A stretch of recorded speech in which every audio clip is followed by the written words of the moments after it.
नमस्कार साथियों, कैसे हो आप सभी। उम्मीद है सारे अच्छे होंगे, पढ़ाई आप लोगों की अच्छी चल रही होगी। मैं सुनील मुदगल आपका अपने यूट्यूब चैनल पे स्वागत करता हूं। जैसा कि आपको पता है, अभिनय शर्मा सर ने टेस्ट सीरीज स्टार्ट कर रखी है। 78 टेस्ट का सॉल्यूशन कर चुके हैं। आज 79 टेस्ट का सॉल्यूशन करने वाले हैं और आज की क्लास का पहला क्वेश्चन। पहले सवाल में इसने कहा कि दो कोयला लोडिंग मशीन 8 दिनों तक प्रतिदिन 12 घंटे काम करके 90% दक्षता के साथ 9000 टन कोयले को संभालती हैं, जबकि 80% दक्षता पर 3 अन्य कोयला लोडिंग मशीन 6 दिनों में 12,000 टन कोयले को संभालने के लिए निर्धारित हैं। तो पता करें प्रत्येक को प्रतिदिन कितने घंटे काम करना चाहिए। तो इसने कहा है दो मशीनें हैं, 8 दिनों तक 12 घंटे काम कर रही हैं, 90% एफिशिएंसी है और काम कितना कर रही है, 9,000 टन कोयले को संभाल रही है, जो कि इक्वल होगा 80% दक्षता के साथ 3 मशीनें 6 दिनों तक कितने घंटे काम करना पड़ेगा इसको कि 12,000 टन को संभाल ले।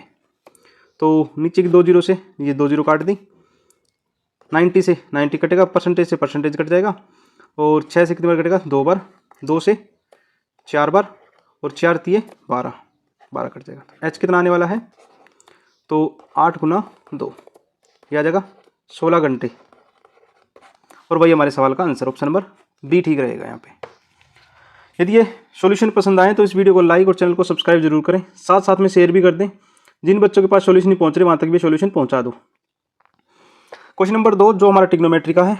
चलो इसमें 2 फॉर्मूला यूज होंगे। कौन से, cos square plus sine square is equal to 1 और 1 plus cot square is equal to cosec square. ठीक है, तो ऊपर वाले को यदि मैं ओपन कर दूं तो 1 प्लस कोस स्क्वायर प्लस में 2 कोस प्लस में साइन स्क्वायर अपोन में कोसेक स्क्वायर। कोसेक स्क्वायर -1 को कह सकते हैं जी हम कोट स्क्वायर। ठीक है, और मल्टीप्लाई साइन स्क्वायर। यदि मैं कोस स्क्वायर और साइन स्क्वायर को मिला दूं तो मिलेगा मुझे 1 प्लस 2 कोस और नीचे क्या मिलेगा, इसको लिख सकता हूं जी कोस स्क्वायर अपोन में sine square multiply sine square. Sine square से साइन स्क्वायर कटेगा तो ऊपर बचेगा जी 2 प्लस में 2 कोस और नीचे बचेगा कोस स्क्वायर। अब कोस में आंसर है लेकिन सीकेंट में भी दे रखा तो सीकेंट में चेंज कर लेते हैं इसको।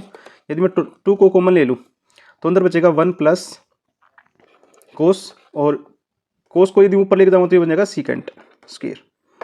ठीक है, थीटा साथ में है ही तो इसको कहेंगे जी 2 सीकेंट स्क्वायर थीटा प्लस में कोस मल्टीप्लाई सीकेंट को लिखेंगे 1 अपॉन कोस स्क्वायर।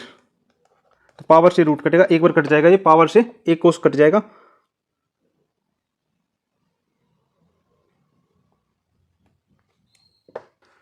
तो यहाँ बचेगा जी 2 सीकेंट स्क्वायर थीटा प्लस में इसको वापस चेंज करेंगे तो किस में चला जाएगा, ये सीकेंट में चला जाएगा। यदि यहाँ से मैं सीकेंट कॉमन ले लूँ तो सीकेंट कॉमन ले लिया, सीकेंट थीटा कॉमन ले लिया तो अंदर बचेगा जी सीकेंट थीटा प्लस में 1। तो ऑप्शन ढूंढ लेते हैं ऐसा, तो ऑप्शन नंबर सी ठीक रहने वाला है यहाँ पे। उम्मीद आपको समझ में आ गई होगी चीज़ें। क्वेश्चन नंबर 3, इस 2 व्यक्ति एक स्थान से 9 किलोमीटर पर आवर्स और 12 किलोमीटर पर आवर्स के हिसाब से जा रहे हैं।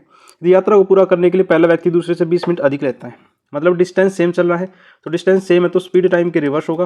मैंने कहा जी स्पीड पहले वाले की 9 दूसरे वाले की 12, और रेशियो की बात करूँ तो रेशियो कितना होगा इसका, आपको जी 3 और 4 का। तो टाइम कितना लगेगा, 4 और 3 का। हमारे हिसाब से टाइम में 1 का डिफरेंस, जबकि सवाल में इसी की वैल्यू 20 मिनट दे रखी है।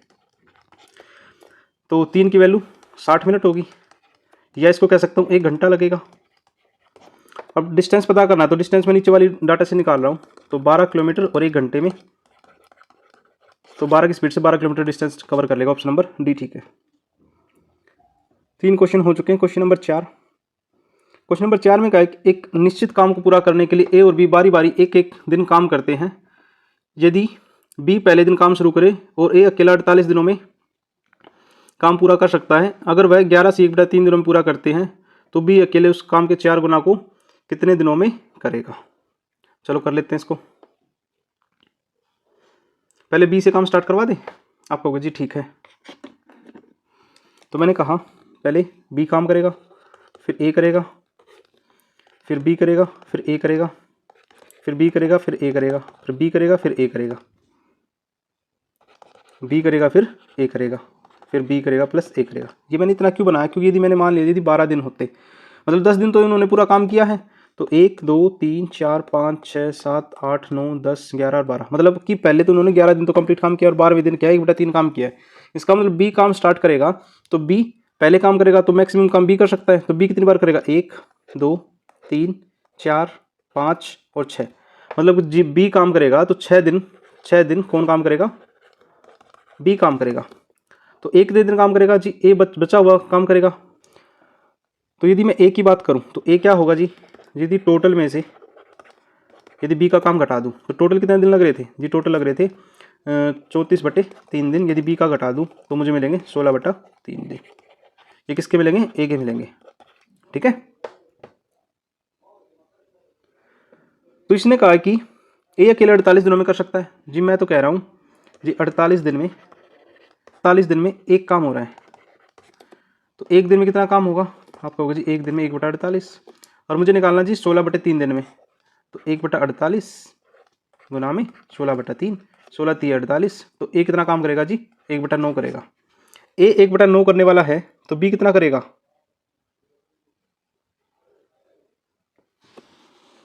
ये तो ए ने कर लिया, तो बी कितना करेगा, आप कहोगे जी 8/9 काम बी करेगा, क्योंकि ए ने तो 1/9 काम कर लिया।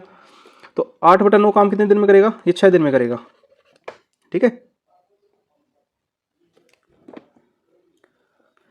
तो एक काम 9 गुना 6/8, लेकिन काम कितने दिन करवाना है इसका, 4 गुना करवाना है, 4 टाइम करवाना है। तो क्या करेंगे 9 गुना 6/8 गुना 4 टाइम, तो 4 से कितने बार कटेगा 2 बार, 2 से कितने बार कटेगा 3 बार। तो आई थिंक 27 दिन इस सवाल का करेक्ट आंसर है और ऑप्शन नंबर सी ठीक रहने वाला है यहाँ पे। क्वेश्चन नंबर 5 फॉर्मूला बनेगा कौन सा, ए की क्यूब प्लस बी की क्यूब का। ठीक है, और नीचे क्या बनेगा a square plus b square minus a b. यदि ऊपर से ओपन करना चाहूँ तो ये बनेगा a plus b, a square plus b square minus a b, और नीचे फॉर्मूला क्या है a square plus b square minus a b. तो नीचे वाला डाटा से ऊपर वाला डाटा कटेगा तो ए प्लस बी बचेगा, मतलब 428 प्लस में 348, इसको मैं लिख सकता हूँ 776, और सवाल का आंसर हो जाएगा ऑप्शन नंबर ए। उम्मीद आपको ये समझ में आ गया होगा। क्वेश्चन नंबर 6 में कहा है कि 18,210 रुपये की धनराशि को 3 योजनाएं ए बी और सी में 5 वर्ष 8 वर्ष और 4 वर्ष के लिए निवेशित किया गया। यदि योजनाओं पर साधारण ब्याज की दर से 12%, 10% और 12.5% है, प्रत्येक योजना की समाप्ति पर व्यक्ति को मिलने वाली धनराशि 3, 7 और 4 के अनुपात में, तो सी की धनराशि ज्ञात करें। तो मैं कह सकता हूं, मैंने कहा भी ए को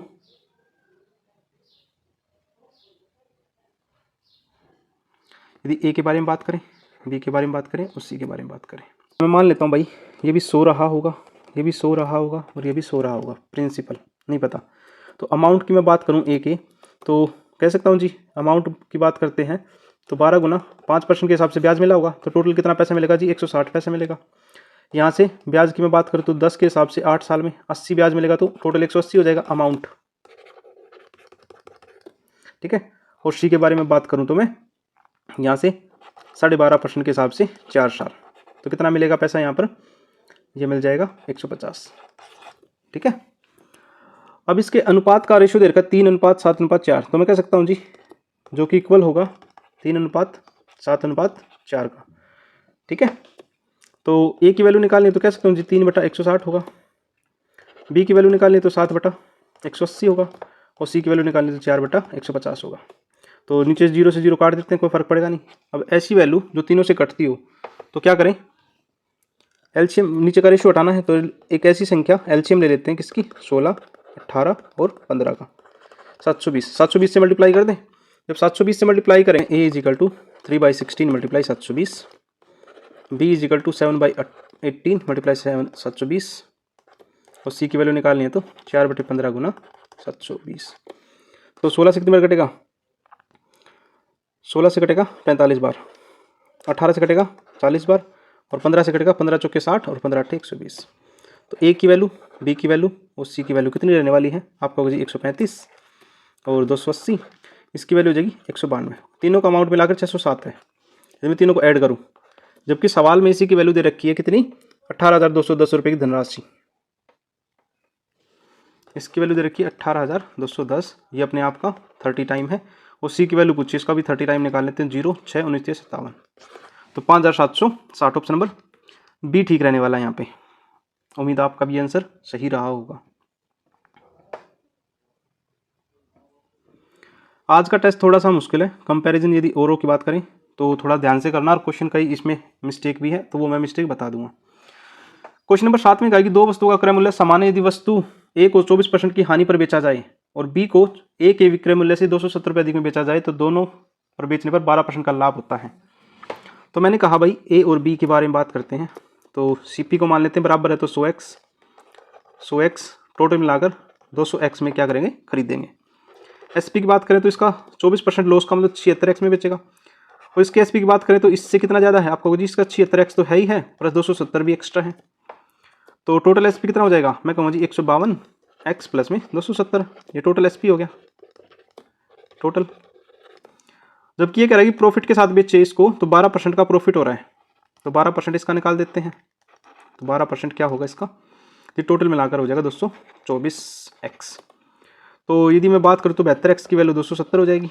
तो x की वैल्यू यहाँ से कितनी आने वाली है, 9 से काट दे, 9 8 72, 9 3 27, 2 से 15 बार, 2 से 4 बार, तो x की वैल्यू आ जाएगी 15/4। अब इसने कहा कि वस्तु b का विक्रय मूल्य है, तो b का SP कितना था, b का SP ऑफ b कितना होगा जी 76x प्लस में 270, तो 76 × 15/4 प्लस में 270, 4 से कितने बार कटेगा 19 बार, तो टोटल मिला के कितना हो जाएगा 555। ऑप्शन नंबर बी ठीक रहने वाला है। ठीक है।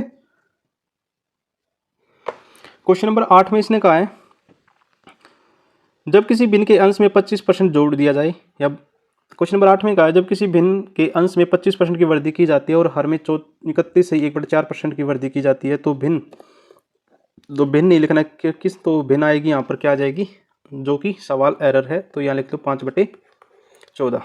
ठीक है, तो ये एरर है, इसके बिना सवाल नहीं होगा। तो अब कर लेते हैं। मैंने कहा भाई मान लो कोई नंबर है 25% बढ़ाने का मतलब है 1/4 और 31 से 1/4 बढ़ाने का मतलब है 21/16। ठीक है, तो पहली संख्या को x मान लेते हैं, इसमें 5/4 किया गया, मतलब बढ़ाने का मतलब 4 पर 1 का फायदा हो रहा है इसको। ठीक है, और इसको लिखेंगे 5/16, 16 पर 1 का फायदा मतलब कि दूसरी वैल्यू y है, और इसको कहेंगे जी 21/16 जो कि इक्वल होगा 5/14 के। इसकी क्रॉस मल्टीप्लाई कर देते हैं तो ये हो जाएगा जी 5x × 16 चला जाएगा ऊपर, divide by 4 × 21y is equal to 5/14। 5 से तो 5 कट जाएगा, 7 × 21 और 7 दूनी 14, 2 से कितनी बार कटेगा, 2 से कटेगा 2 बार, तो और 2 से कटेगा ये 8 बार। x/y कितना आ जाएगा 3/8। तो ऑप्शन नंबर ए ठीक होने वाला है। यदि यार ठीक नहीं करोगे तो सवाल ठीक नहीं होने वाला है इसका। Question number 9। क्वेश्चन नंबर 9 में कहा कि how many factor of 2⁵, 3⁶ and 5⁵ are perfect square. यदि मैं बात करूं परफेक्ट स्क्वायर के लिए मुझे क्या चाहिए, 2 पेयर चाहिए होते हैं, तो 2 पेयर चाहिए होते हैं, तो इसको मैं लिख सकता हूं। और 5 के फैक्टर क्या हो सकते हैं, मैंने कहा जी 2�0 हो सकता है, 2�1 हो सकता है, 2�2 हो सकता है, 2�3 हो सकता है, और 2�4 हो सकता है, और 2⁵ हो सकता है। यदि मैं 3⁶ की मैं बात करूं तो 3�0, 3�1, 3�2, 3�3, 3�4, 3⁵ और 3�6। और मैं 5�2 की बात करूं तो 5�0, 5�1 और 5�2। परफेक्ट मुझे बनाने हैं क्या, परफेक्ट स्क्वायर बनाने के लिए कोई भी नंबर 2 बार मल्टीप्लाई होना चाहिए। देखो 2�0 का मतलब एक परफेक्ट स्क्वायर होता है, एक परफेक्ट स्क्वायर होता है, तो यहाँ से बनेगा 1, 2⁻2 बनेगा और 2�4 बनेगा। तो इस लाइन से तो 3 परफेक्ट स्क्वायर बन सकते हैं, तो 3 में 3 बनेगा, 3⁻2, 3⁻4 और 3⁻6, तो यहाँ से 4 बनेंगे, और यहाँ पर 5�0 और 5⁻2, तो 2 परफेक्ट स्क्वायर बनेंगे। तो टोटल फैक्टर कितने हो जाएंगे टोटल, तो 3 × 4 × 2, तो 4 × 12 दूनी 24। मेरे हिसाब से तो 24 आंसर है इसका, बाकी किसी का कुछ अलग आए तो कमेंट सेक्शन में कमेंट जरूर करें। Question number 10। क्वेश्चन नंबर 10 में इसने कहा है एक पार्टी में पुरुष और महिलाओं और तथा बच्चे हैं, बच्चों और पुरुषों का अनुपात 14:48 दे रखा है। 60% महिलाएं और 20% बच्चों के पास स्मार्टफोन है। दोनों को मिलाकर 40% महिला और बच्चों के पास स्मार्टफोन है। पार्टी में कुल मिलाकर 70% लोगों के पास स्मार्टफोन है। तो स्मार्टफोन के बिना और स्मार्टफोन के साथ पुरुषों की संख्या का अनुपात बताएं। तो मैं कहूँ 30%। ओवरऑल कितना दे रखा जी 46%। एलिगेशन लगा देते हैं तो यहाँ से मिलेगा जी 26% और दूसरा कितना मिलेगा 14%। अब इसने कहा कि तो परसेंटेज से परसेंटेज काट दूं तो रेशियो कितना मिलेगा जी 26:14। मैंने कहा जी बच्चों के पास जब 14 हैं तो आदमी कितने उस टाइम पे 48। तो यदि मैं यहाँ मेल की बात करूँ तो यहाँ मेल 48 आ जाएगा कब, जब चिल्ड्रन 14 है और वुमेन फीमेल हमारे 26 है। तो हमारे पास एक डाटा आ गया।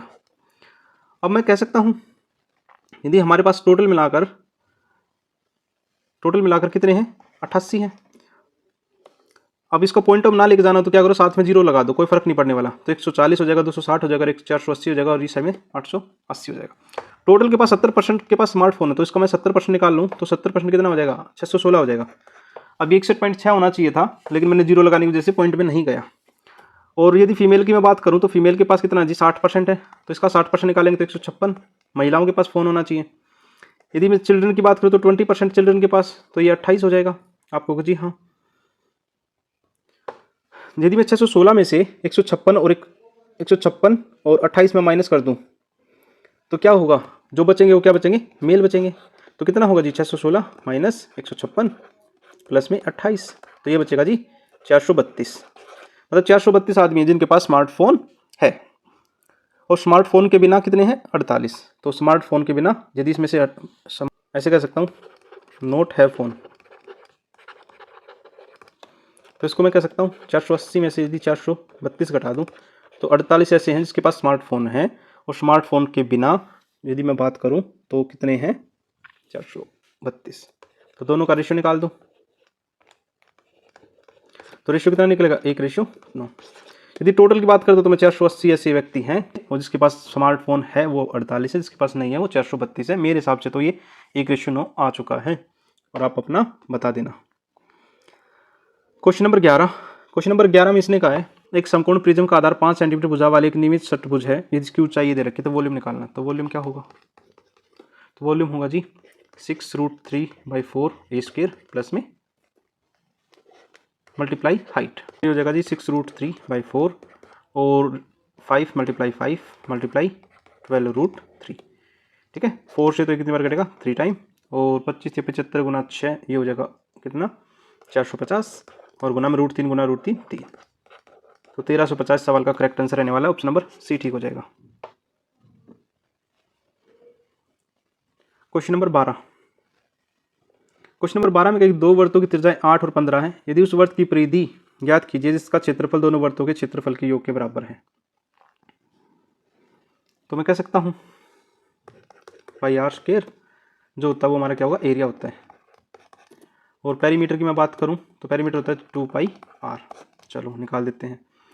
अभी दोनों का एरिया तीसरे के एरिया की इक्वल है तो मैं कह सकता हूँ जी पाई 8 का स्क्वायर प्लस में 15 का स्क्वायर जो कि इक्वल होगा किसके पाई r² के। पाई से तो पाई कटने वाला है तो इन दोनों का जब स्क्वायर का सम करोगे तो ये आ जाएगा जी 17 का स्क्वायर जो इक्वल टू r का स्क्वायर। पावर से पावर कटेगी तो रेडियस कितना आ जाएगा यहाँ से 17। तो पेरीमीटर निकालना है तो 2πr। तो 2 × पाई की वैल्यू कितनी दे रखी है, पाई की वैल्यू दे दी पाई ही रख रखी है इसने और r की वैल्यू 17 तो 34 पाई सवाल का करेक्ट आंसर होगा। पाई इसमें मिसिंग है तो ऑप्शन नंबर डी ठीक हो जाएगा फिर भी। ठीक है, कुछ गलतियां रह जाती हैं सवालों में तो थोड़ा सा इग्नोर भी करें चीज़ें। क्वेश्चन नंबर 13 में कहा कि मान लीजिए x की वैल्यू 224 दे रखी है, y की वैल्यू 322 दे रखी है। तो 23x और इसने कहा कि 23x जो कि इक्वल है 2 × y के। ठीक है, x की वैल्यू कितनी दे रखी है जी मैं कह सकता हूँ 23 × 224 कह सकता हूँ जो कि इक्वल होगा a × 322। तो काट देते हैं 23 से काट दें 23 एकम 23 23 चौके 92 14 से कितने कटेगा 14 एकम 14 14 से 84। तो a की वैल्यू कितनी आ जाएगी 16 आ जाएगी। ऑप्शन नंबर ए ठीक हो जाएगा यहाँ पे। उम्मीद आपने भी ए आंसर लगा दिया होगा। क्वेश्चन नंबर 14 में कहा है कि आधार से 49 मीटर और 81 मीटर की दूरी पर दो बिंदु से एक टावर के शीर्ष का पूरक कोण है उसके साथ सीधी रेखा है। तो टावर की ऊंचाई क्या होगी। जब भी इस टाइप का सवाल है तो h = √AB लगा देना। तो इसको लिखेंगे 49 गुना 81, तो 49 से तो 7 बार आएगा और 81 से 9 बार आएगा, तो यह आ जाएगा 63। आप कह रहे हो तो बेसिक भी करवा देता हूँ इसका मैं साथ में, कुछ बच्चों को कम समझ में आया होगा। ठीक है, तो मैंने कहा 2 एंगल बनाए इसने, एक तो ये थीटा बनाया, दूसरा 90 माइनस थीटा बनाया है। आप कहोगे जी ठीक है, और ये वैल्यू इसने 49 दे रखी है, जबकि पूरी वैल्यू कितनी दे रखी है इसने 81 दे रखी है। ठीक है, तो यदि यहाँ से मैं टेंजेंट की वैल्यू बात करना चाहूँ तो टेंजेंट 90 माइनस थीटा जो कि इक्वल है h अपॉन में 49 के। टेंजेंट 90 माइनस थीटा को मैं कोट थीटा भी कह सकता हूँ, कोई फर्क नहीं पड़ता। ठीक है, और दूसरी साइड से यदि मैं टेंजेंट निकालना चाहूँ, टेंजेंट थीटा निकालना चाहूँ सिर्फ, तो हाइट अपॉन में 81 हो जाएगा। ठीक है, अब मैं यदि मैं दोनों की मल्टीप्लाई करना चाहूँ, दोनों की इसकी मल्टीप्लाई करना चाहूँ, तो cot theta multiply tangent theta जो कि इक्वल होगा h अपॉन में 81 मल्टीप्लाई h अपॉन में 49। तो इन दोनों का जब करेंगे तो कट जाएंगे, क्योंकि tan का कोट बना देंगे, तो एक is equal to h square upon में 81 मल्टीप्लाई 49। तो इसको लिख सकता हूँ h square is equal to 81 multiply 49 और h इजिकल टू √81 मल्टीप्लाई 49, तो यहाँ से आ जाएगा 63। तो इसलिए इस टाइप के सवाल हैं उसमें डायरेक्ट फॉर्मूला लगा के भी सवाल किया जा सकता है। क्वेश्चन नंबर 15 जो कि हमारे ज्योमेट्री का क्वेश्चन है, उम्मीद आपने भी ये कर लिया होगा।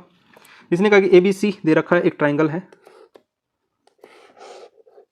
ठीक है, A B और C। AB की वैल्यू दे रखी है किसने 5 और AC की वैल्यू दे रखी है 10 और AD बाइसेक्टर है और ये पूरा एंगल दे रखा है 30 60, तो ये 30 30 के बट जाएंगे क्योंकि एंगल बाइसेक्टर है। AD की वैल्यू बतानी है, ये AD की वैल्यू बतानी है, तो लगा देते हैं।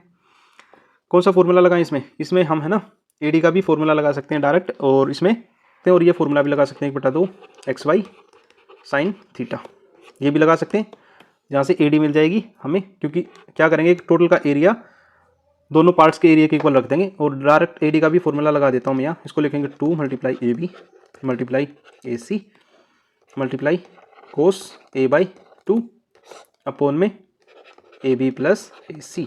आप ये भी लगा सकते हो और बाकी दोनों का एरिया बराबर भी कर सकते हो टोटल के साथ। तो AD कितना होगा 2 multiply 5 multiply 10 multiply cos A का कितना 60 डिग्री, तो कोस 60 कितना होता है यहाँ लिख देता हूँ, कोस 60/2, तो कितना हो जाएगा कोस 30 डिग्री, जिसकी वैल्यू लिखूंगा √3/2 √3/2, और नीचे क्या A प्लस B मतलब 15 हो जाएगा।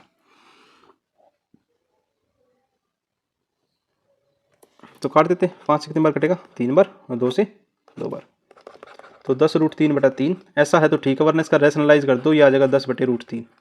रैशनलाइज करने के बाद ये आंसर आने वाला है, ऑप्शन नंबर C ठीक हो जाएगा यहाँ पे।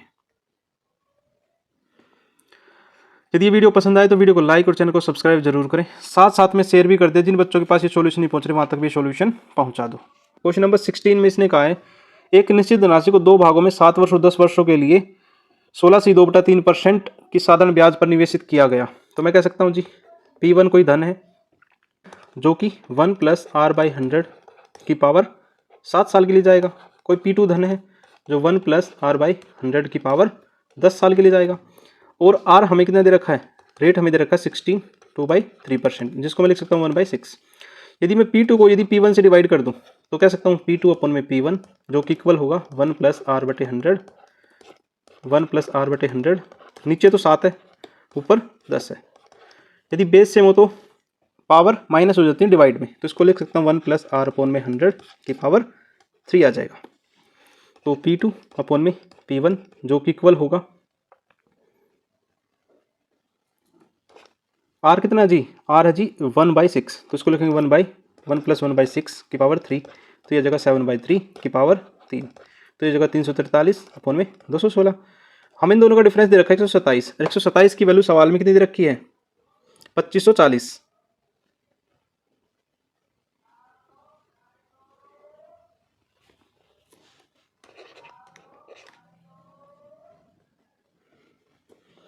तो 127 की वैल्यू दे रखी है 2540,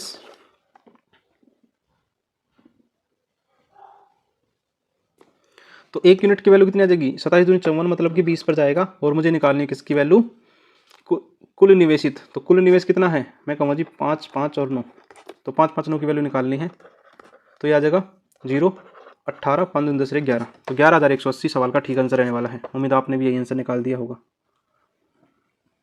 क्वेश्चन नंबर 17। क्वेश्चन नंबर 17 में कही find the equation of the sphere having centre दे रखी है -1, 2 और -3 एंड द रेडियस दे रखी है। तो कैसे निकालेंगे, मैंने कहा अभी कोई स्पेयर है, ये सेंटर है और ये हमारी रेडियस रहेगी। तो बना लेते हैं यदि x, y और z है। दूसरे पॉइंट बना लेते हैं x1, y1 और z1। यदि मुझे r निकालना तो r निकालने का फॉर्मूला क्या होगा, r निकालने का फॉर्मूला होगा जी x माइनस x1 का स्क्वायर प्लस में तो y माइनस y1 का स्क्वायर प्लस में z माइनस z1 का स्क्वायर। ठीक है, अब इसने x, y और z जो सेंटर है उसकी वैल्यू दे रखी है, सेंटर है उसकी वैल्यू दे रखी है और रेडियस कितना दे रखा है 3। ये सारा किसके इक्वल हो जाएगा, रेडियस के इक्वल हो जाएगा, रेडियस के स्क्वायर के इक्वल होगा। तो यहाँ लिखेंगे जी 3 का square is equal to x minus -1 का स्क्वायर प्लस में y माइनस 2 का स्क्वायर प्लस में z माइनस -3 का स्क्वायर। तो इसको लिख सकता हूँ 9 इज इक्वल टू, ये बन जाएगा प्लस का बन जाएगा, तो मैं डायरेक्ट फॉर्मूला लगा रहा हूँ x प्लस में 1 का स्क्वायर प्लस में y माइनस 2 का स्क्वायर प्लस में z प्लस में 3 का स्क्वायर। तो यहाँ से रिजल्ट मिलेगा 9 is equal to x square plus में 1 प्लस में 2x प्लस में y प्लस में 4 माइनस 4y प्लस में z स्क्वायर प्लस में 9 प्लस में 6z। अब देखो y की वैल्यू बात करूँ तो मेरे जब क्वेश्चन कर रहा था मेरे को y की वैल्यू माइनस में मिल रही है, तो y की वैल्यू -1 ऑप्शन नंबर सी में ही है। ठीक है, तो इसके अलावा कोई ऑप्शन नहीं बन रहा, बाकी इसको पूरा सोल्व भी कर लेते हैं। तो इसको मैं कह सकता हूँ 9 is equal to x square को लिखेंगे वाई स्क्वायर प्लस में जेड स्क्वायर प्लस में 2x माइनस 4y प्लस में 6z और ये 4 और ये 1 कितना बनेगा प्लस में 5 और इस 9 से तो 9 कटने वाला, तो यहाँ तो बचेगा 0। ठीक है, तो ये इक्वेशन बन जाएगी और ऑप्शन नंबर सी ठीक हो जाएगा हमारा यहाँ पे।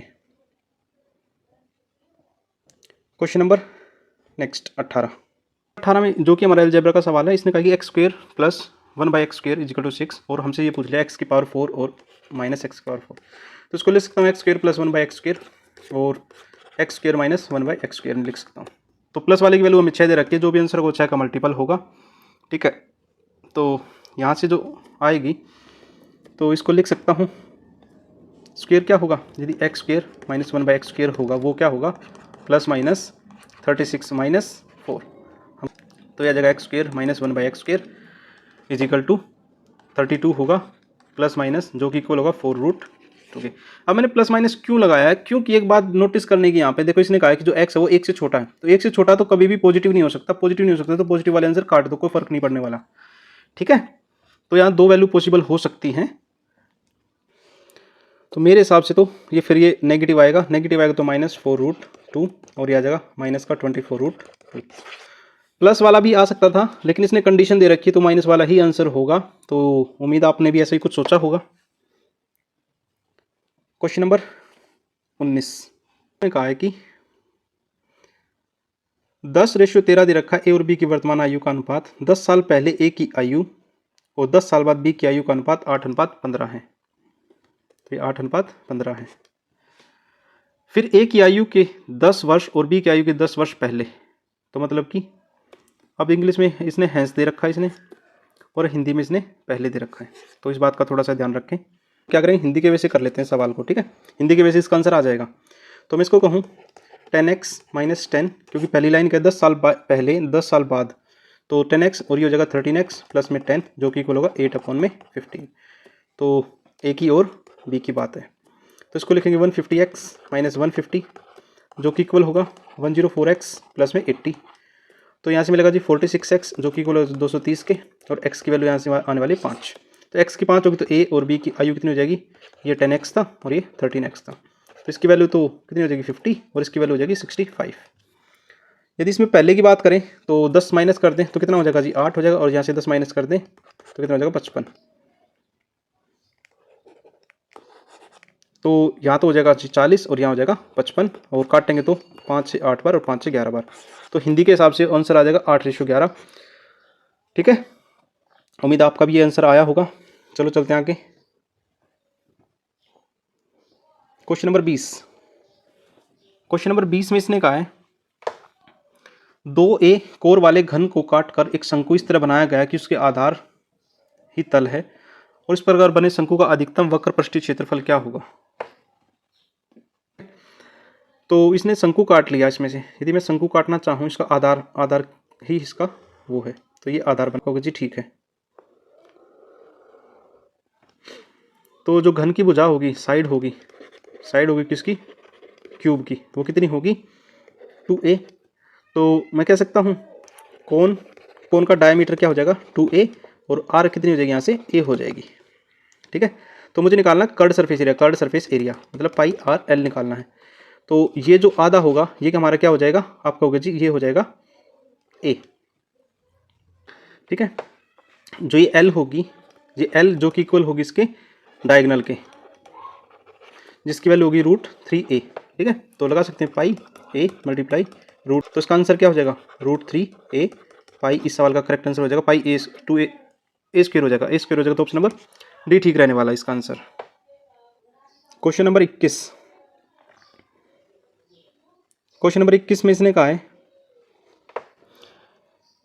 त्रिज्या 12 इकाई के एक वृत्त का 60 डिग्री का एक सेक्टर है। तो मैं इसको कह सकता हूँ, एक सेक्टर बना लिया।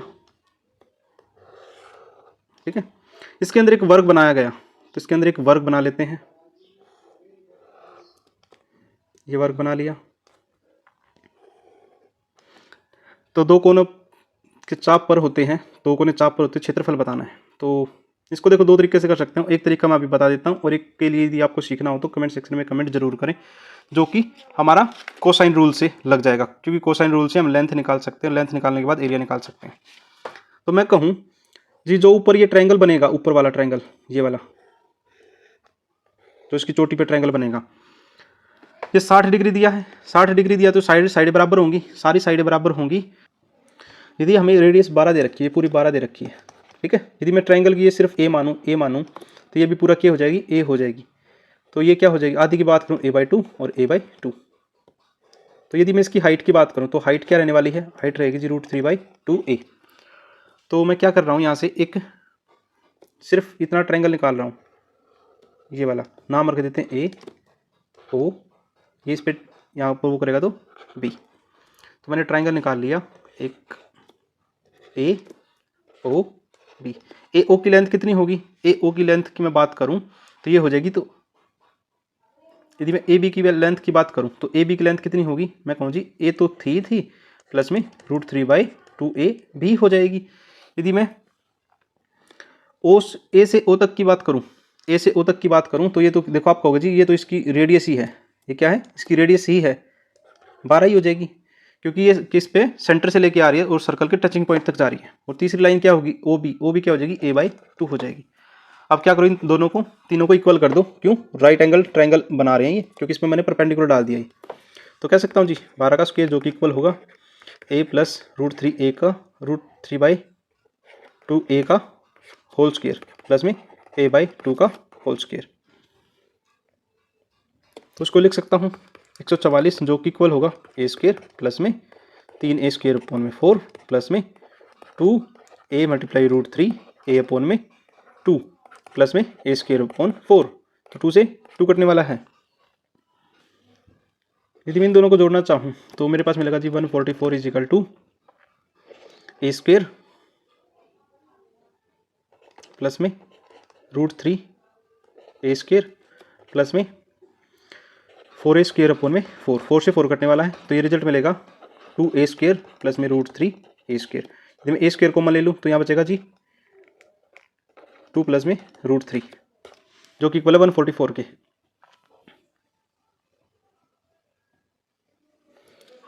ठीक है, तो 144 जो कि इक्वल है a² 2 प्लस √3।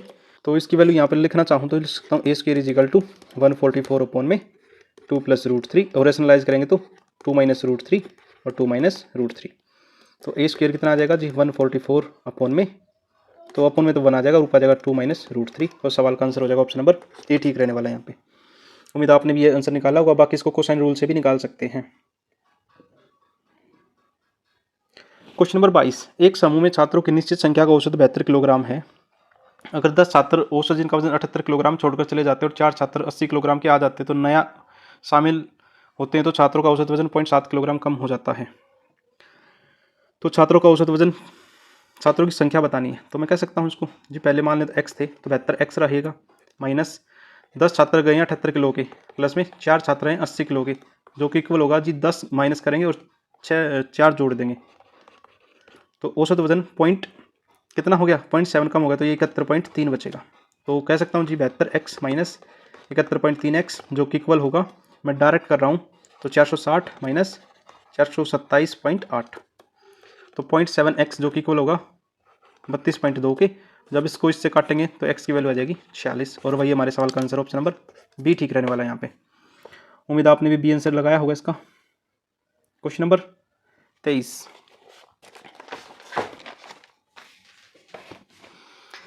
क्वेश्चन नंबर 23 में कहा कि 7 वर्ष पहले ए की आयु और बी की आयु का अनुपात 5:4:5 था। मैंने कहा भी ए और बी, यदि मैं पास्ट की एज की बात करूं और प्रेजेंट की और फ्यूचर की, ठीक है, तो पहले 4:5 था 7 साल पहले, अब कितना है 7 साल बाद उनके अनुपात कितना होगा 5:6, ठीक है ये वाला। तो हमने गैप देखा जी, एक की वैल्यू कितनी है जी 7 और 7 14 साल हो जाएगी, क्योंकि 7 साल पहले की बात थी और 7 साल फ्यूचर की बात थी। एक की वैल्यू 14, तो ये कितनी हो जाएगी 70 हो जाएगी, और ये 56 हो जाएगी। तो अब से 5 वर्ष बाद, तो 7 साल पहले की बात है, तो प्रेजेंट में लेके आने के लिए 7 जोड़ दें, तो ये 63 होगा, और ये 77 हो, ये 75 हो जाएगा, ये 77 हो जाएगा। 5 साल बाद तो 63 + 5 रेशियो 77 + 5, तो ये तो हो जाएगा 68, और ये हो जाएगा 82। तो रेशियो की बात करें तो कितना होगा 34:41। सवाल का करेक्ट आंसर रहने वाला है ऑप्शन नंबर 23 का, ऑप्शन नंबर ए ठीक है।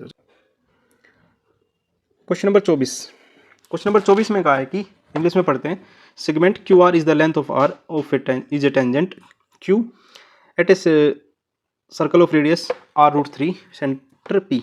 मैंने कहा भी एक सर्कल बना लेते हैं, ठीक है, और इस पर एक पॉइंट पी है और ये सेंटर पी दे रखा है, ये पी है, और रेडियस दे रखी है हमारी r√3।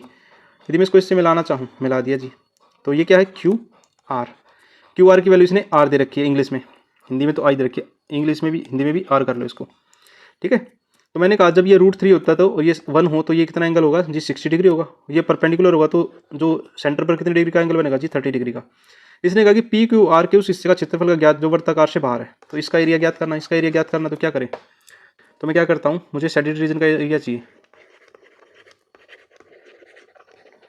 तो एरिया ऑफ ट्रायंगल में से एरिया ऑफ सेक्टर निकाल देता हूँ। तो 1/2 बेस मल्टीप्लाई हाइट माइनस होगा पाई, आर कितना है r√3 का स्क्वायर, और थीटा कितना है जी 30 डिग्री अपॉन में 360 डिग्री, तो 30 से कितने बार कटेगा 12 बार। तो कर लेते हैं इसको सोल्व। तो यहाँ से मिलेगा √3 r²/2, और यहाँ से मिलेगा, जब इसको मैं स्क्वायर करूँगा तो ये आ जाएगा जी 3r² हो जाएगा, 3 से कितने बार कटेगा 4 टाइम, तो इसको लिख सकता हूँ पाई r²/4। इसको लिख सकता हूँ आगे, यदि एलसीएम ले लूँ 4, तो ऊपर बचेगा जी 2√3 r² माइनस पाई r², और यदि r² कॉमन ले लूँ तो अंदर बचेगा जी 2√3 माइनस पाई अपॉन में 4। ऑप्शन नंबर सी ठीक रहने वाला फिर यहाँ पे। आज की क्लास का लास्ट क्वेश्चन जो कि 25 नंबर है। यदि ये वीडियो पसंद आई हो तो वीडियो को लाइक और चैनल को सब्सक्राइब जरूर करें, साथ साथ में शेयर भी कर दें, जिन बच्चों के पास सोल्यूशन नहीं पहुंच रहे वहाँ तक भी सोल्यूशन पहुँचा दो। इसने कहा कि इक्वेशन इसने नंबर्स दे रखे हैं और कहा कि फाइंड 2 मीडियन, इसने सवाल दे भी रखा और पूछ भी रखा है। देखो मोड तो होता है जो मैक्सिमम रिपीट हो, जो मैक्सिमम रिपीट हो, तो मैक्सिमम रिपीट वाला नंबर कौन सा है जी, मैक्सिमम रिपीट वाला 14, और मीडियन होता है, इस सभी को सीक्वेंस में लिख लो। सीक्वेंस में लिखने के बाद मैंने कहा भाई टोटल नंबर कितने, टोटल नंबर 21 है, सीक्वेंस में लिखेंगे तो 11वां नंबर चाहिए मुझे, जैसे मैंने कहा भाई 6 7 9 12 12, और 12 कितनी बार लिखा 3 बार, 13 13 14 14 14, देखो 1 2 3 4 5 6 7 8 9 10 और 11, 11 भी 14 आएगा तो 14 आ जाएगा, ये भी 14 आ गया। तो मुझे निकालना 2 × 14 - 14, तो 14 ही सवाल का आंसर आ जाएगा। ऑप्शन नंबर ए ठीक रहने वाला है। उम्मीद आप लोगों ने ये सॉल्यूशन पसंद आया होगा। तो आपने यहाँ तक की देखी वीडियो, उसके लिए थैंक यू सभी का। ऐसे ही प्यार सपोर्ट बनाए रखें।